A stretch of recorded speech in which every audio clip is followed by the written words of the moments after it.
Hello guys, luto po tayo ng adobong manok. Naglagay po pala tayo dito ng aswete. Tapos po natin itong tanggalin yung mga buto, ay susunod na rin po natin yung bawang at saka sibuyas. Gisayan lang po natin ito hanggang sa bumango. Susunod na rin po natin dito yung manok.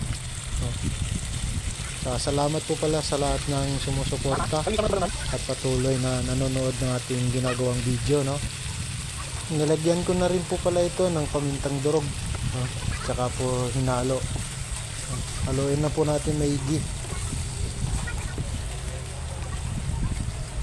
Sunod ko po dito ang gagawin, no, papakuluan po natin ito sa Sprite.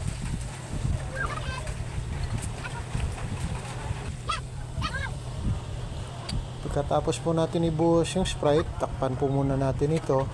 At saka pagkalipas ng ilang minuto, babalik na rin po muna natin.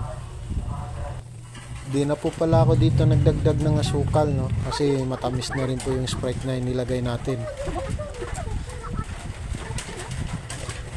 Sunod natin idadagdag po dito oyster sauce. Lagay na rin po pala tayo dito ng magic sarap at saka toyo. Like naman and share nitong video kung patuloy ka pang nanonood. Salamat po. Nagdagdag na rin po pala ako dito ng laurel at saka siling green. Ayan na po. At luto na. Kain po tayo.